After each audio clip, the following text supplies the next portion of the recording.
प्रातः क्लास चल रहा था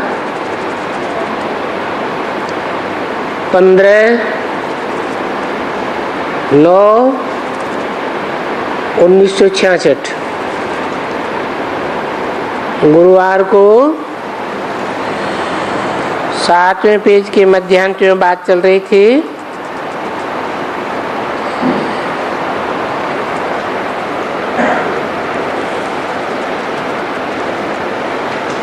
भक्ति मार्ग में बहुत दृष्टांत देते हैं, बताते हैं कि 12 दिन बैठाते हैं दीवा जलाने के लिए। वो मत्था करते हैं ना, पीछे अगर किसी का दीवा बुझ जावे तो बोलते हैं वो बेचारा अंधेरे में चला गया, अभी और घी डालते रहो। इसलिए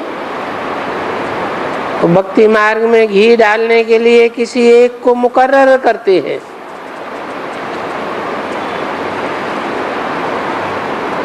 यहाँ तो तुम जानते हो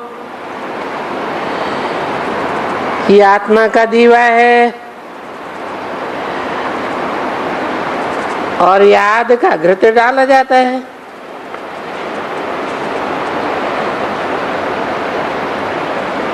कब डालते हैं? जब मरते हैं तब घृत डालते हैं। तो देखते रहो और घृत डालते रहो। नहीं डालेंगे तो अंधियारा हो जाएगा।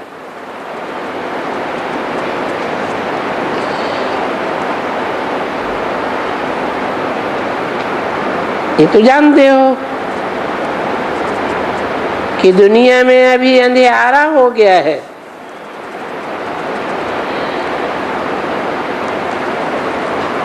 अभी तुमको तो आप ही घृत डालना है।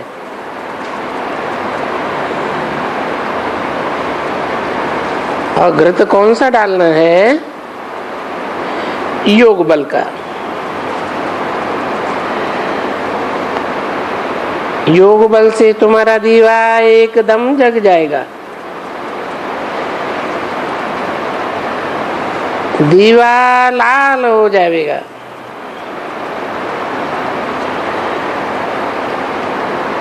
अभी कोई दीपमाला थोड़े ही है।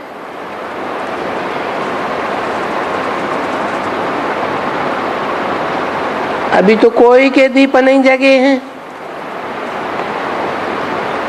घोर अंधियारा है। पीछे सोझरा हो जाएगा, दीपमाला हो जाएगी। तो दीपमाला उसको कहा जाता है जब चारों ओर सोजरा हो जाए। घर घर में सोजरा। तो अभी घर घर में सोजरा, सो दीपमाला कहाँ होगी? पूछा कहाँ होगी?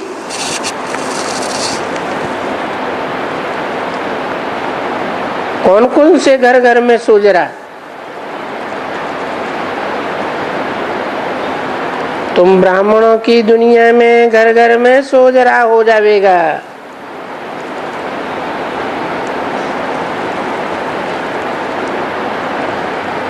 और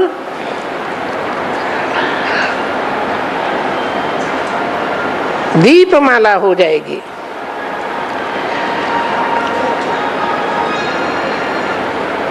संगम युग की बात है।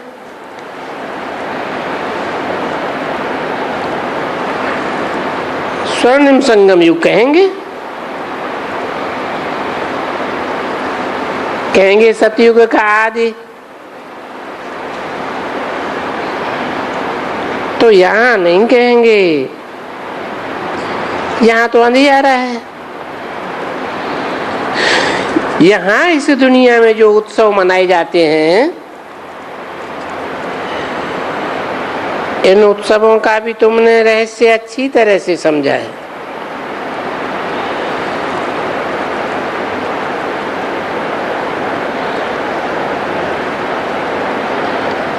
तो अभी तुम्हारे पास ब्लाइंडनेस नहीं है।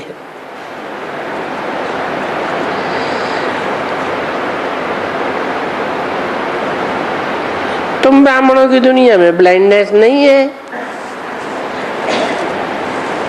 बाकी सारी दुनिया में ब्लाइंडनेस है।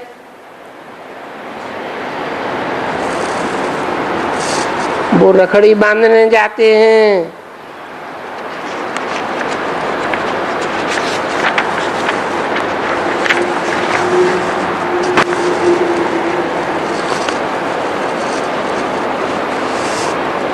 तो जैसे ब्लाइंड्स को रखड़ी बांधने जाते,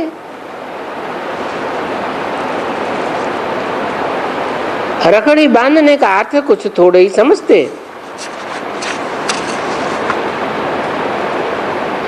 पंद्रह 966 की वाणी का 8वां पेज। दिल में तुम जानते हो ये रखड़ी बंधन आने वाला बुआ कुछ समझता थोड़े ही है। बाकी तुम पवित्रता की बातें करो तो वो समझते हैं ये आए हैं ब्राह्मण होकर रखड़ी बांधते हैं, तो इनको ये 10 रुपया खर्ची दे दो।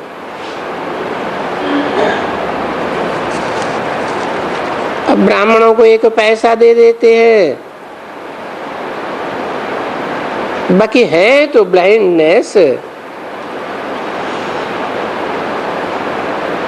तुम जानते हो, ये समझते तो है ना कि ब्लाइंड को रखड़ी बांधी, ये अंधे एकदम, इनको हम बांधते हैं। वो समझते थोड़े ही कुछ है, फिर भी इनको समझाया जाता है।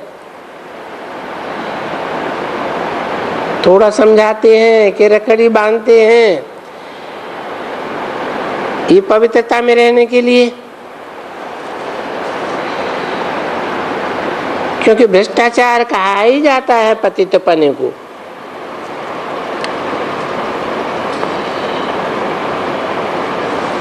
वो अक्षर बोलते हैं भ्रष्टाचार, परंतु शब्दों का अर्थ थोड़े ही जानते हैं। भ्रष्टाचार माना भ्रष्ट इंद्रियों का आचार।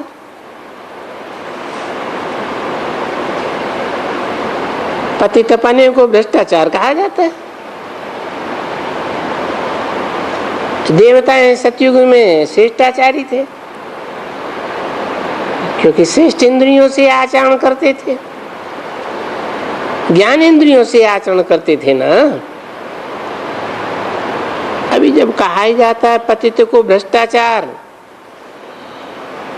तो वो तो समझेगा ना भाई हम भ्रष्टाचारी हैं और हमारे बाल बच्चे सभी भ्रष्टाचारी। तो ऐसी युक्ति से इनको इंजेक्शन लगाना चाहिए कि वो फील करें कि ये हमको कहते हैं कि तुम भ्रष्टाचारी हो, तुम्हारे ये सब बाल बच्चे क्रिएशन सारी भ्रष्टाचारी। और बाबा कहते हैं कि नहीं,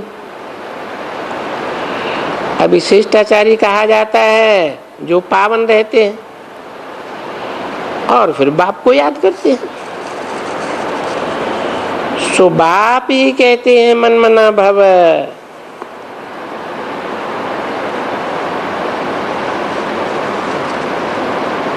मेरे पवित्र मन में समा जा।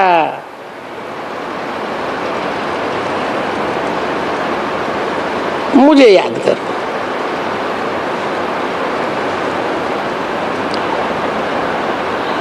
मुझे याद करेंगे तो तुम तमो प्रधान से सतो प्रधान बन जाएंगे।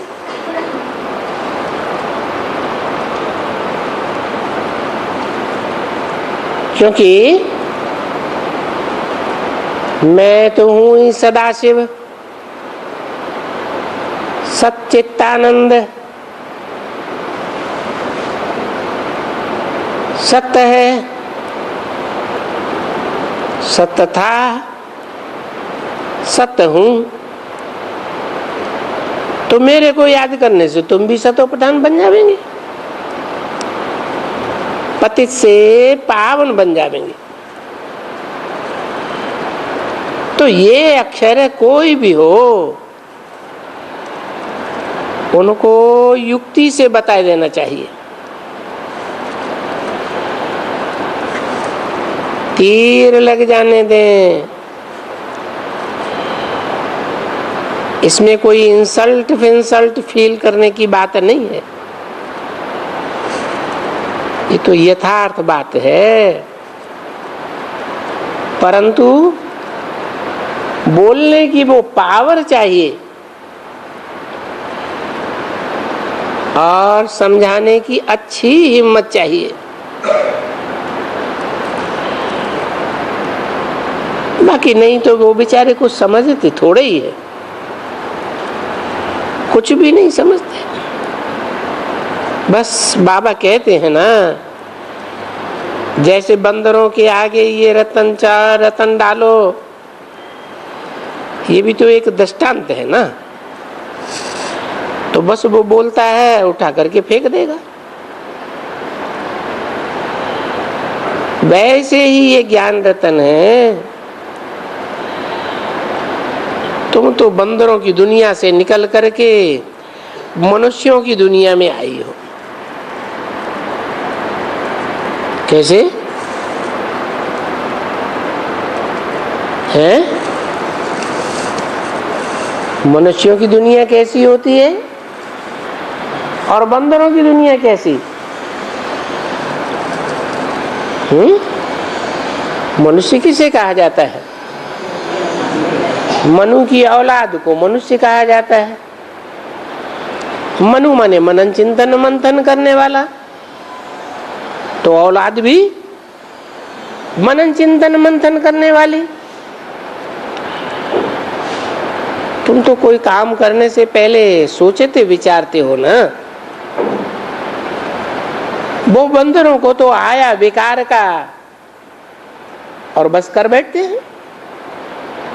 वो सोचते विचारते थोड़े ही है। तो देखो, कहाँ बंदरों की दुनिया और कहाँ मनुष्यों की दुनिया। फिर तुम मनुष्य से देवता बन जाते हो। तो देखो, बंदरों की दुनिया में और मनुष्यों की दुनिया में रात दिन का फर्क है। वो बंदर तो जानवर,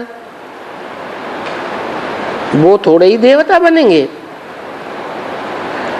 जानवरों को थोड़े ही समझाया जाता है, मनुष्यों को समझाया जाता है। तो ये ज्ञान मनुष्यों के लिए है।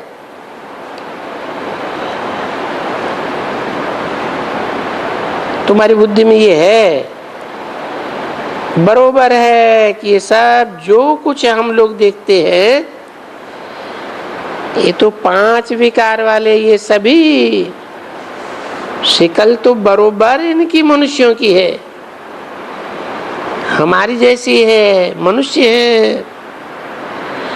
पर ये दुनिया वाले सब हैं बंदर मिसल, एकदम बंदर। अभी बाबा आकर के हमको मंदिर में बैठने लायक बनाए रहे।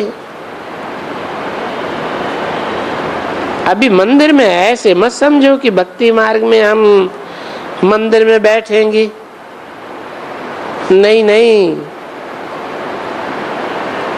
अरे ये शिवालय है ना,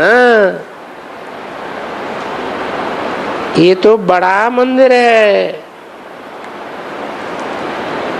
चैतन्य मंदिर है।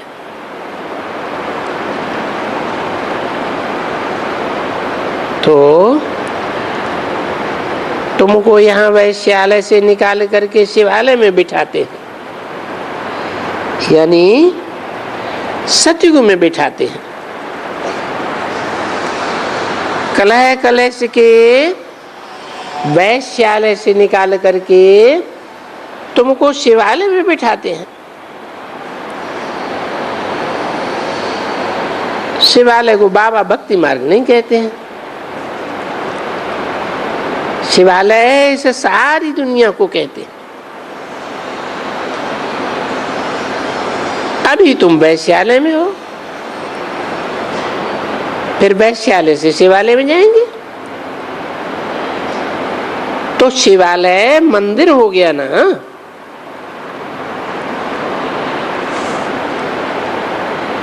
शिव बाबा की स्थापना, ये बड़ी स्थापना, ये सारी सृष्टि,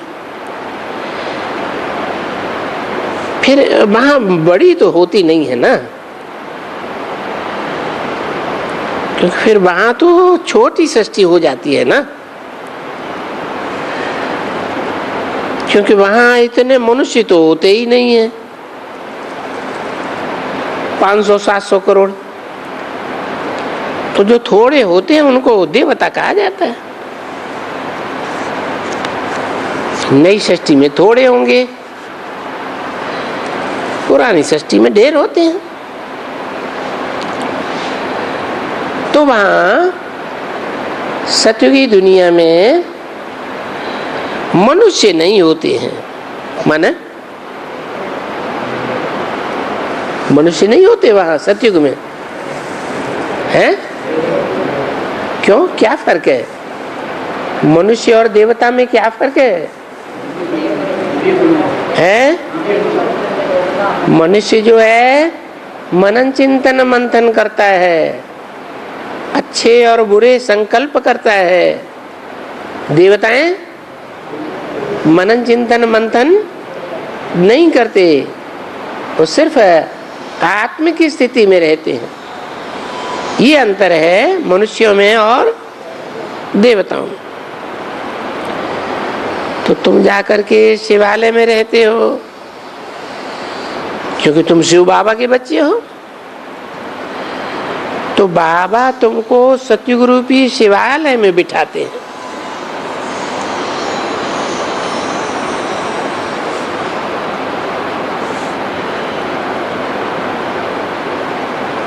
फिर ये कलयुग क्या है? ये कलयुग रूपी वैश्यालय है।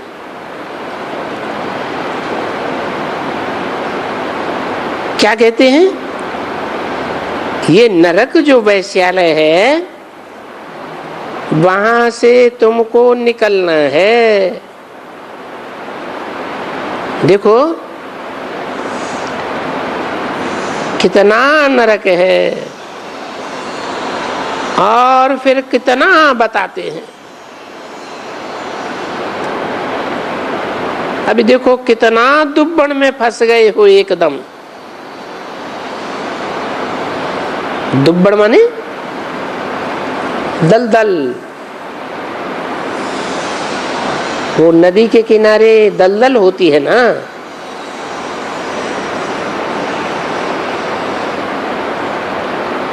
उस दुब्बन में एकदम फंस गए।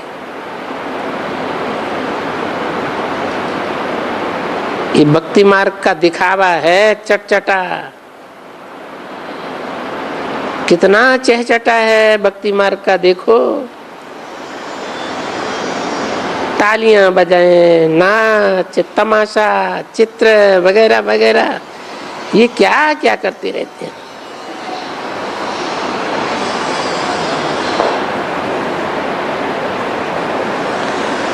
तो इनको कहा जाता है अभी दुनिया में तो कोई जानते ही नहीं है कि भक्ति मार्ग की बड़ी चमकीली, अच्छी देखने में सुहानी ये दुब्बन है। इस दुब्बन से निकालने में कितनी मेहनत लगती है। निकलते ही नहीं है। एकदम भक्ति मार्ग की दुब्बण ही दुब्बण।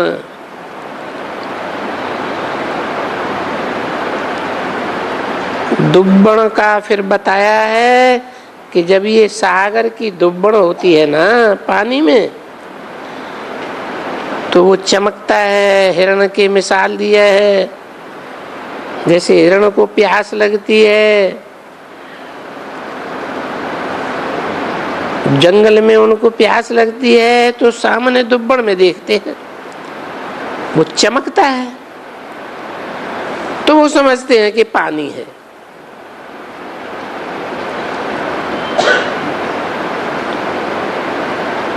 सूर्य की रोशनी से वो चमकता है ना,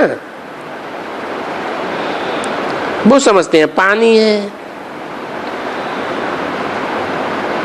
तो वो वहां भागते हैं हिरण, वहां पहुंचकर दुब्बड़ में फंस जाते हैं। तो ये मिसाल देते हैं। अब ये मिसाल कोई हिरण जानवर के लिए थोड़ा ही होता है, नहीं, ये मिसाल तो बेहद का है। सीता के लिए क्या कहा है? सीता को किसने आकर्षण किया? सोने के हिरण ने आकर्षित कर लिया। देखो मिसाल दिया ना, नहीं, मिसाल तो ये बेहद का मिसाल है। ये भक्ति मार्ग में कितनी सुहानी मिसाल है, भक्ति में कितने लय हो जाते हैं, बात मत पूछो। भक्ति में जो लीन होते हैं सो तो बस वहां ही तुम लोग जैसे कल रास करते थे, बस रास करते, कृष्ण के रास करते करते वो ध्यान में चले जाते।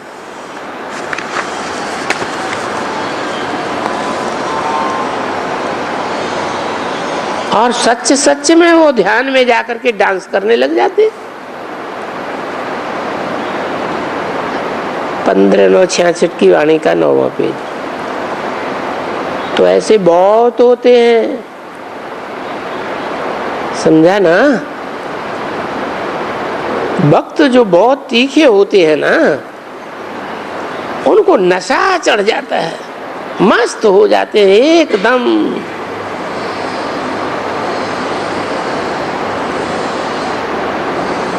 किस किस को वो मस्ती आ जाती है, क्योंकि वो भावना का भाड़ा मिलता है ना, तो मिल जाते हैं। परंतु उनसे तो कोई भी फायदा नहीं है। ऐसे तो कोई भक्ति मार्ग में मनुष्य नहीं है ना बच्चे। तुम भी भक्ति की है, और भक्ति तो सबने की है, बहुत अच्छी, जन्म जन्मांतर। परंतु अभी तुम्हारी बुद्धि में क्या है? हूबहू जैसे बाप को समझते हो, तैसे जैसे कि बाप ने हमको सारी नॉलेज दी है, तो वो बाप अथॉरिटी है। हम भी बाप की नॉलेज की अथॉरिटी है। हम सभी इन वेदों, ग्रंथों, शास्त्रों का, फलानों फलानों टीरों का, इन सब का सार जानते हैं और अच्छी तरह से जानते हैं। अच्छा,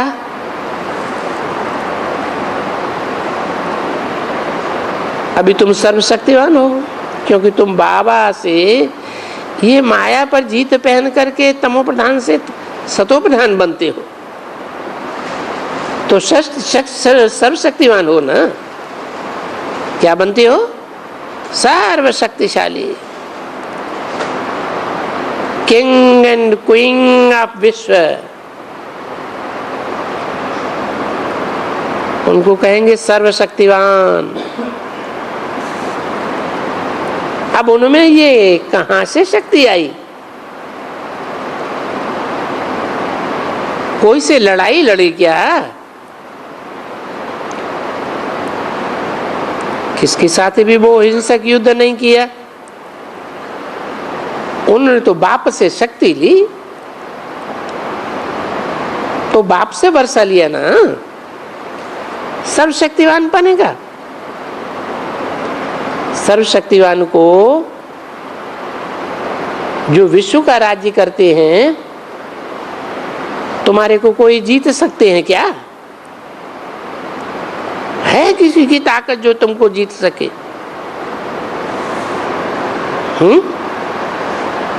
भक्ति मार्ग में क्या गायन है उनका? शास्त्रों में आया है ना कि लक्ष्मी नारायण को कोई भी युद्ध में हार नहीं हुई।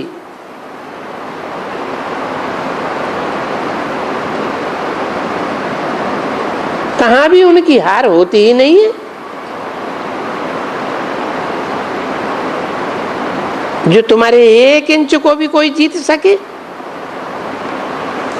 इस आकाश को या पृथ्वी को या वायु को, तो बाप बैठ करके बच्चे बच्चे कह करके तुमको देखो क्या बनाते हैं, क्या से क्या बनाई देता।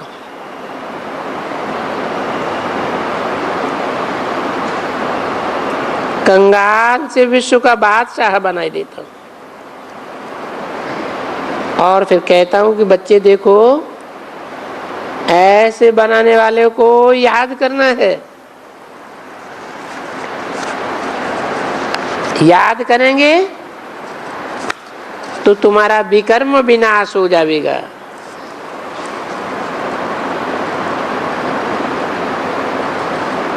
विकर्म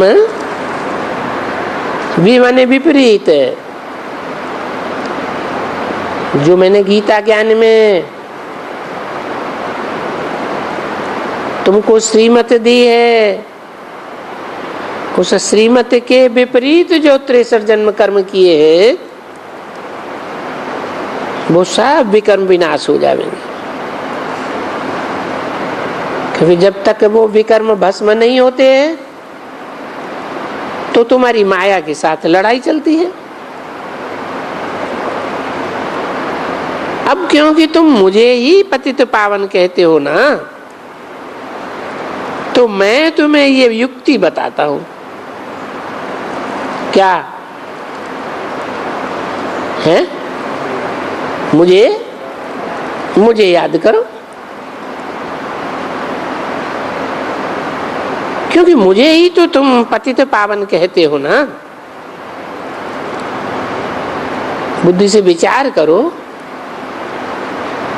इसके सिवाय और कोई युक्ति हो सकती है क्या?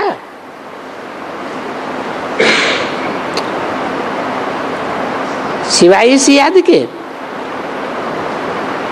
क्योंकि गाई भी गई है शास्त्रों में, मन मना भव की युक्ति, माम एकम याद करो, तो तुम्हारी अंतमति सुगति हो जाएगी। दृष्टांत देते हैं कि एक था, वो बोला कोठरी में बैठ जाओ, तो मैं हूं मैं हूं मैं हूं मैं बन करके बहुत दृष्टांत ऐसा दिया। पीछे वो खिड़की थी, वहां से अरे बोला मेरा तो ये सिंह बहुत बड़ा है, हम तो निकल ही नहीं सकता हूं, कैसे निकलूं? तो यानी जैसा चिंतन किया जाता है तो वैसा ही बन जाते हैं। तो क्या चिंतन करना है? उसने तो चिंतन किया मैं भैंस हूं मैं भैंस हूं मैं भैंस हूं, तो चिंतन करते करते भैंस बन गया, समझा मैं भैंस हूं, सींग लड़ गया। अब तुमको क्या चिंतन करना है? मैं आत्मा हूं। तो देखो वो दृष्टांत है, ये जो अभी बाप ने बताया है, उनका उन लोगों ने बैठ करके दृष्टांत बनाया है। तो यहाँ बाप कहते हैं बरोबर मन मना भव मध्य आदि भव।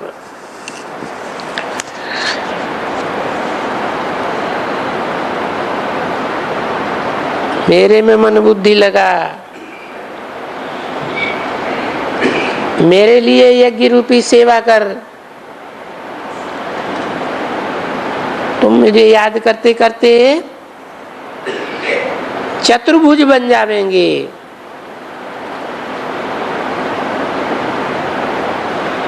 तो तुम्हारी अंत मते सुगति हो जाएगी।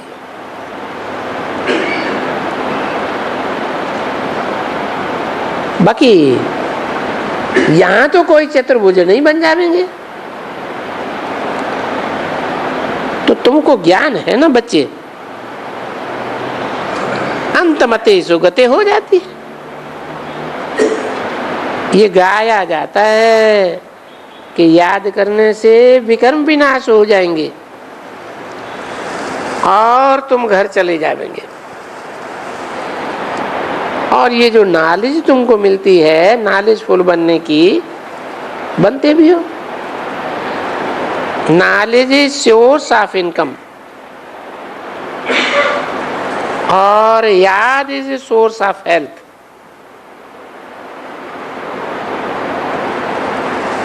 क्या जितना जितना हम यहाँ नॉलेज धारण करते हैं, ईश्वरीय नॉलेज ग्रहण करते हैं, उतना क्या प्राप्ति होगी?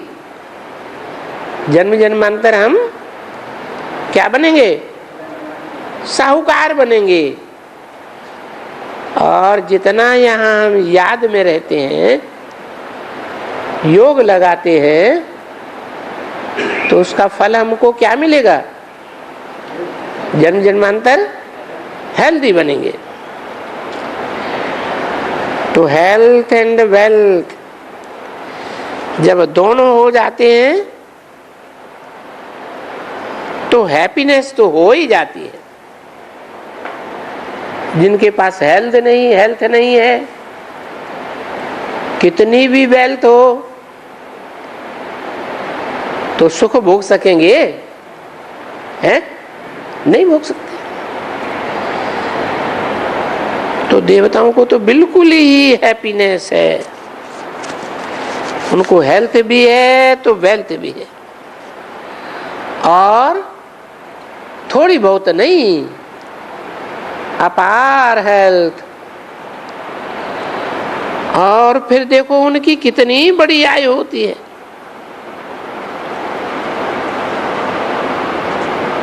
काहे से? ये बड़ी आयु होना किस बात का प्रतिफल है? हैं? किस बात का? याद का। याद से जब हेल्थ बनेगी तो अकाले मौत नहीं होगी। अकाले मौत नहीं होगी तो आयु लंबी हो जाएगी।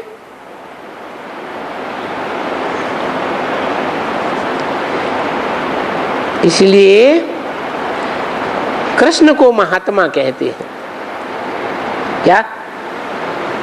क्योंकि कृष्ण की आयु भी लंबी होती है और हेल्थ भी जीवन भर अच्छी रहती है।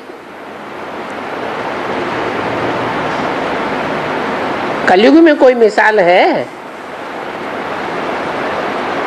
योगियों का? है? रामकृष्ण को क्या कहते हैं? योगी कहते हैं, परमहंस कहते हैं ना, महात्मा कहते हैं कि दुरात्मा कहते हैं? महात्मा कहते हैं। तो विवेकानंद की आयु कितनी हुई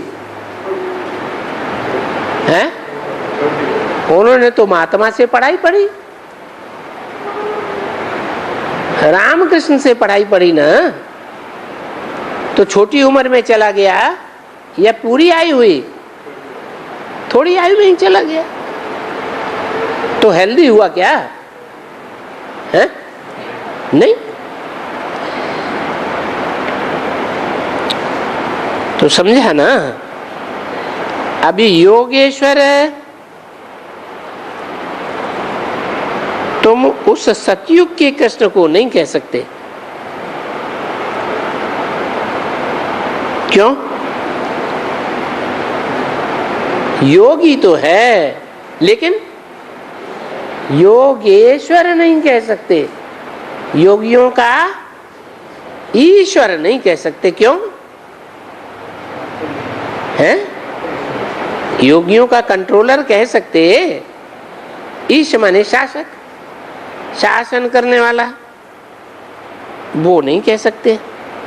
योगेश्वर और योगेश्वरी तुमको कहेंगे, क्योंकि ईश्वर तुमको सो योग सिखलाए रहे। वहां सतयुग में कृष्ण को ईश्वर योग नहीं सिखलाते। जैसे जगदम्बा, तो उसको कहा जाएगा योगेश्वरी।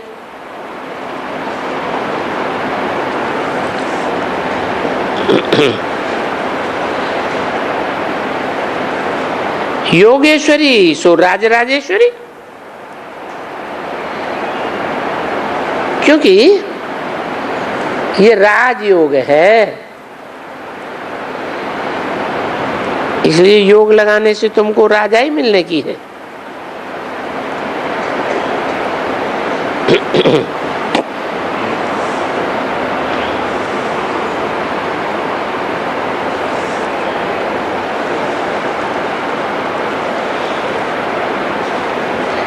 जगदम्बा को क्या राजाई मिलती है? हैं? योगेश्वरी है तो राजाई क्या मिलती है? हाँ, राजराजेश्वरी है, योगेश्वरी है। जगदम्बा को योगेश्वरी कहा जाएगा तो क्या राजाई मिलती है? हैं?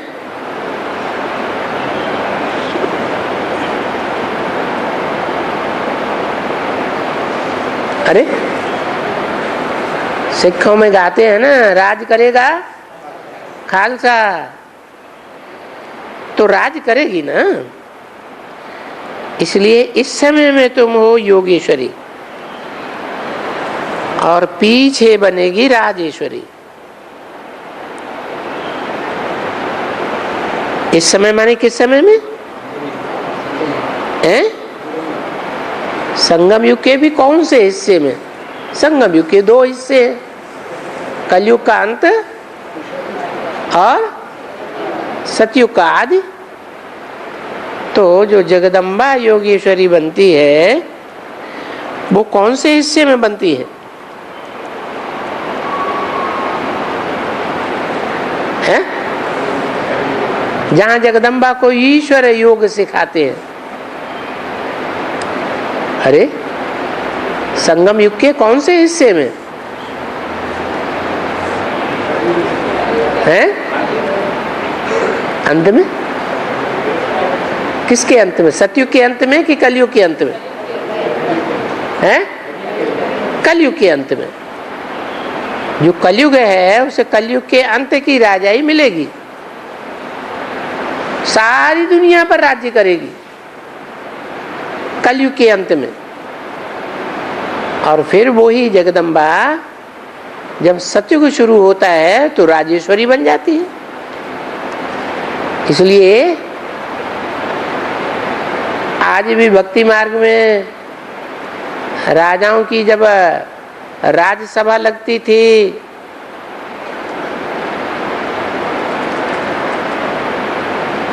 तो जो राजलक्ष्मी है वो नीची गद्दी पे बैठती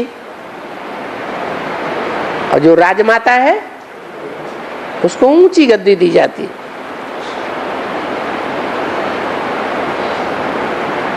तो योगेश्वरी जगदम्बा पीछे सतयुग में राजेश्वरी बनती है। उसको राज किससे मिलता है? ये योग और राज्य कौन देता है? ईश्वर ही देते हैं। योग सिखलाई करके ईश्वर तुमको राज्य देते हैं। इसलिए कहा जाता है योगेश्वरी, और वो योगेश्वरी और योगेश्वर तुम बच्चे बनते हो। तो तुमको ईश्वर योग सिखला रहे हैं, तो इस समय में तुम योग ईश्वर द्वारा सीख रहे हो। किस लिए सीख रहे हो? फिर से बनेंगे राज राजेश्वरी या राज राजेश्वर, क्योंकि ईश्वर ने तुमको राजयोग सिखाया। तो ये है राज राजेश्वर। कौन? लक्ष्मी नारायण। इनको किसने राज्य दिया? अभी तुमको मालूम पड़ गया कि बाप ने दिया। कौन से बाप ने दिया? लौकिक बाप भी बाप होते हैं, मनुष्य सृष्टि का बाप भी बेहद का बाप होता है, और मनुष्य आत्माओं का भी बाप होता है। कौन से बाप ने राज्य दिया? शिव बाप ने दिया, ईश्वर ने दिया। कैसे दिया? वो तुम अच्छी तरह से जान गए, समझ गए। तो ये धारणा चाहिए। कोई बड़ी बात है, लंबी चौड़ी तो नहीं है, अर्थमेटिक्स तो नहीं है, ये कोई ग्रामर तो नहीं है। वो पता ही नहीं। भला क्या, वो बहुत सिखलाते हैं ग्रामर अर्थमेटिक, तो वो तो डिफिकल्ट होती है। जितना जितना बड़ा पढ़ते हैं तो उनके पास कितनी सब्जेक्ट्स होती हैं।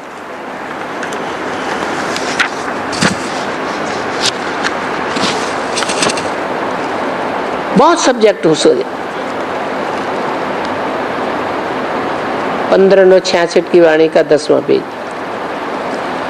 अब देखो इस नॉलेज में क्या सब्जेक्ट है? 2 सब्जेक्ट, अलफ एंड बे।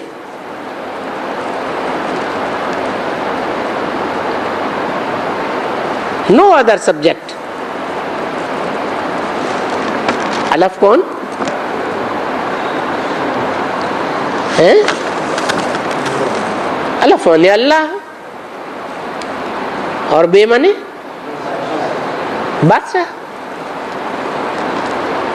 इसमें भी अलफ में बे हो गई राजाई, बाप में वर्षा समाया हुआ है। इसलिए फिर भी कहते हैं अच्छा अलफ को याद करो, वर्षे को याद करो, बाप को याद करो, वर्षे को याद करो। तो बस यही याद करने से तुम्हारे पाप कट जाएंगे और बाप के पास पहुंच जाएंगे। पहुंच करके राजाई ले लेंगे।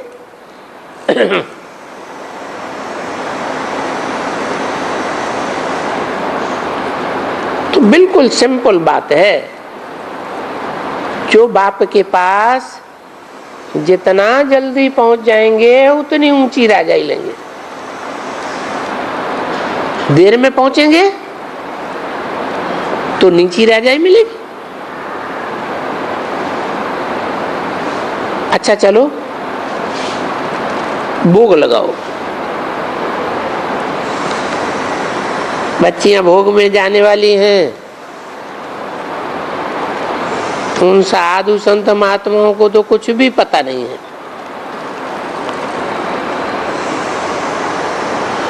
तुम तो हो बहू, यानी हम बच्चे हैं, भगवान के बच्चे। तो मास्टर गार्ड ठहरे, तो मास्टर गार्ड ठहरे, तो मास्टर गार्ड क्या, हमको वहां ही बैठना है। कहाँ बैठना? बाबा के पास। अरे नहीं, हमको तो पहले पार्ट बजाना है ना। बनते हो क्योंकि जाएंगे बाप के पास, बाप के साथ जा करके वहां बैठेंगे। फिर वहां तुम्हारी ये नॉलेज पूरी हो जाती है, फिर उनकी प्रारब्ध शुरू हो जाती है, और ये तुम्हारी आत्मा के रिकॉर्ड में ये प्रारब्ध फिर रिपीट होगी।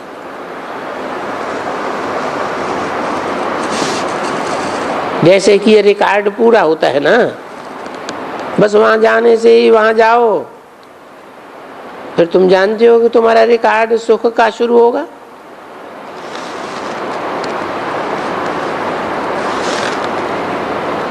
फिर यहाँ आएंगे तो ज्ञान सब भूल जाएंगे, आकर के राजी करेंगे। तो देही अभिमानी बनने का बहुत पुरुषार्थ करना पड़ता है। तो बाप याद आएंगे तो फिर उनको क्या परवाह रखी है। ये तो जैसे बाबा है कालों का काल, वैसे हम भी कालों का काल है। हमको फिर किससे डरना है? हमको तो जाना है घर शरीर छोड़ करके, और दूसरी कोई बात नहीं होती है। वो सुन कम सुन, बच्चे जाने वाले हैं। रिकॉर्ड चला,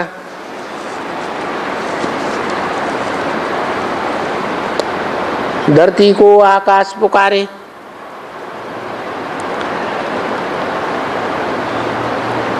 आजा आजा प्रेम दुलारे।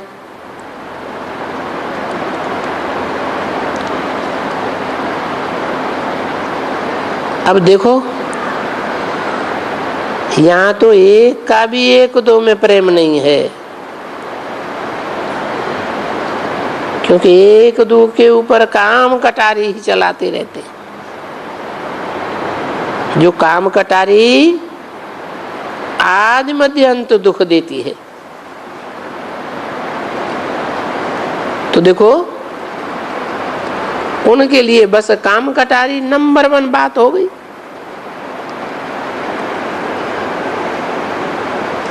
फिर वहां सतयुग में ऐसा कोई भी नहीं करते हैं। तो देखो यहां ऐसा प्रेम हुआ। सतयुग में तो प्रेम दुलार, उसको कहेंगे प्रेम। सच्चा सच्चा वहां प्रेम है। यहां तो विनाशी देह का विनाशी प्रेम है, वहां तो अविनाशी आत्मा का अविनाशी प्रेम है। ये तो एक दो को खून करते हैं। तो देखो इन एक दो के खून करने के ऊपर बाबा ने कितना समझाया है। ये काम के ऊपर, और मनुष्य कहते हैं वाह, वहां भी तो सतयुग में भी तो सृष्टि रचते होंगे, उसका काम के टारी बगैर काम कैसे चलेगा?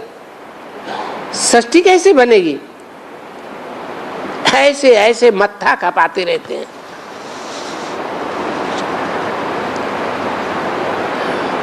फिर रिकॉर्ड चला, आना ही होगा।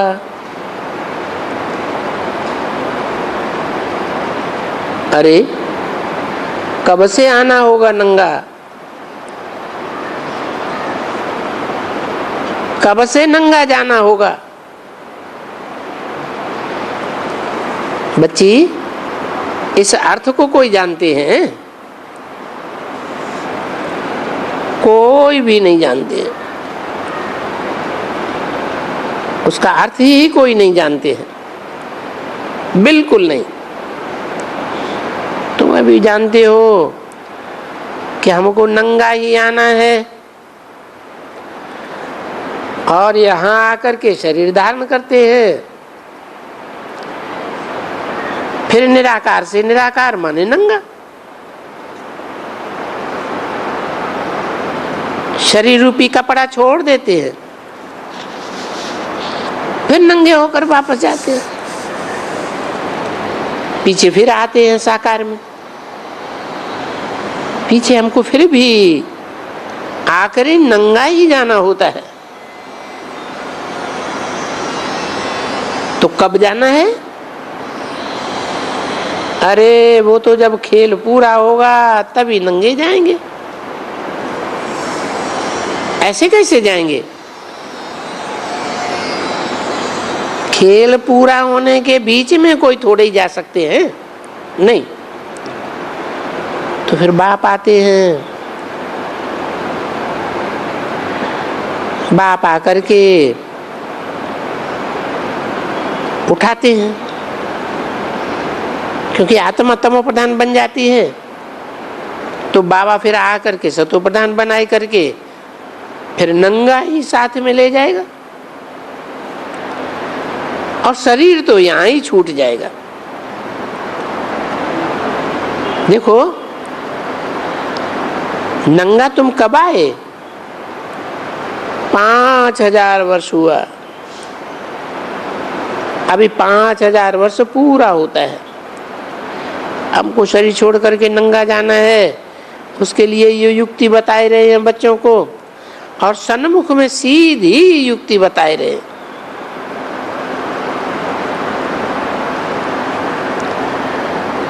वो कनेडी आया, ये प्रेसिडेंट अमेरिका की जाद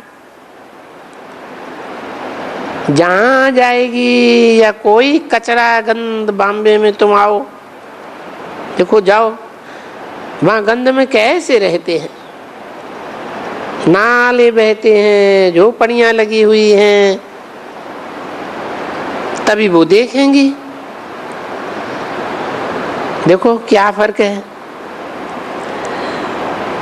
कहाँ वो अमेरिका की प्रेसिडेंट और कहाँ वो हम भी हैं तो मनुष्य ना पहले, परंतु फर्क तो देखो। वैसे ये भारत जब देवी देवताओं का राज्य, इनको कहा जाता है देवता राज्य, सब जाते हैं, ये भारत बहिष्ठ था जानते हैं।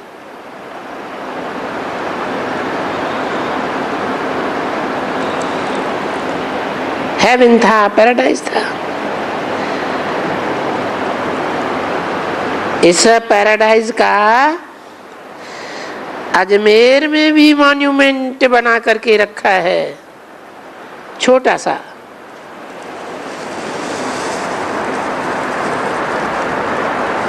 वो तो भक्ति मार्ग में बना के रखा है, ज्ञान मार्ग में इसकी क्या शूटिंग हुई है? है? अरे यज्ञ के आदि में जब कराची में थे, हिंदुस्तान पाकिस्तान का झगड़ा हुआ, खून की नदियां बहीं, चारों ओर नरक ही नरक का नजारा था हिंदुस्तान पाकिस्तान में। वहीं समंदर के किनारे कराची में तुम बड़े आराम से रहे पड़े थे। इसलिए कहते हैं कि नरक की दुनिया के बीच स्वर्ग का नजारा देता हूं।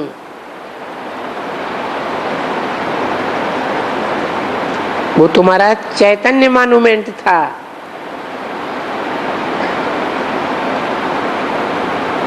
उसकी यादगार अजमेर में बनाई हुई है।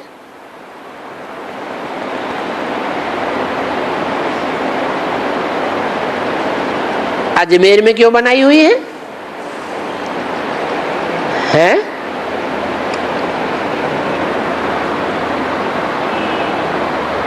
कोई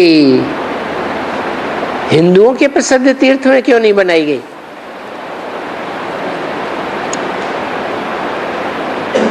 क्योंकि जो यादगार बनी थी,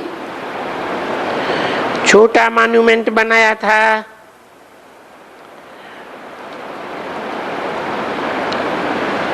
वो कोई देवताओं ने नहीं बनाया था।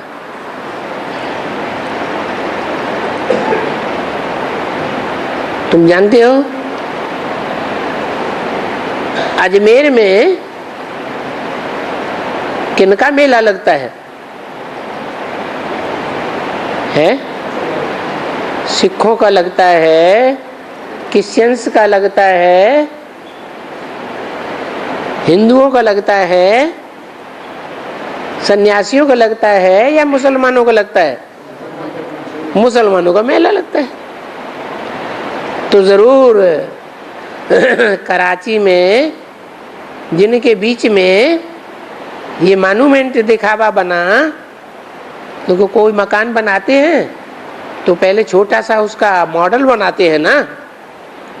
तो ये मॉडल बना था किनके द्वारा? जो पहले हिंदू थे, हिंदू से कन्वर्ट होकर के मुसलमान बन गए थे, खास करके इस्लामी बन गए, इस्लाम धर्म में चले गए। उन्हें इस्लामियों का दिखाया, जिनके लिए कहते हैं ये इस्लामी तो पहले मरे, ये मरते हैं तो फाउंडेशन डालते हैं।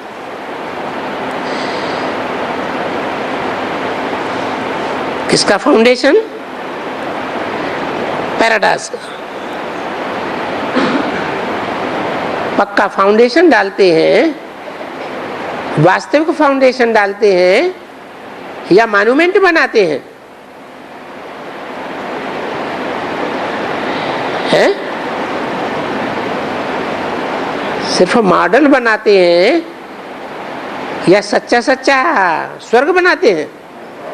हैं? मॉन्यूमेंट बनाया।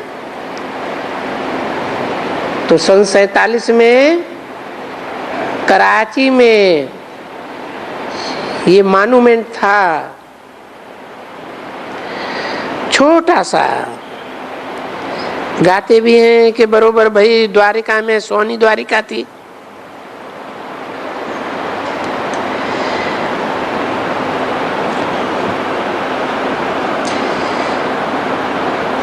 क्या थी?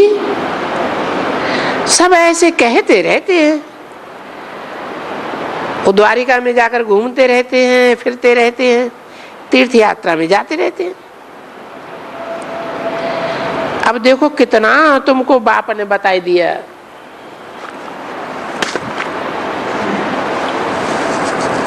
घर बैठे सब कुछ बताई दिया।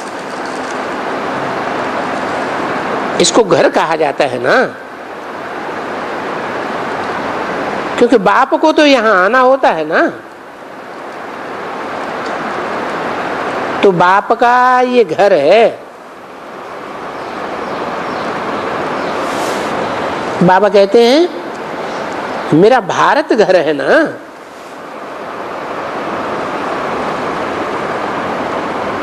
कि विदेश में है? भारत में घर है। हाँ, मैं यहां आता हूं, यूं तो मेरा सारी सृष्टि पर घर है। और तुम जानते हो कि मैं जाऊं तो जाऊंगा तो सारी सृष्टि में तो नहीं जाऊंगा, जाऊंगा तो एक जगह में,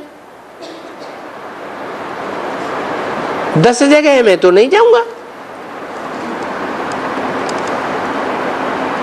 10 क्यों बोला है?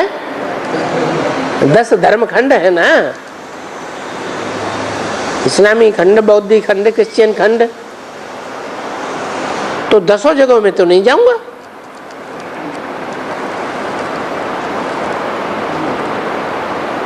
आऊंगा तो एक जगह में आऊंगा।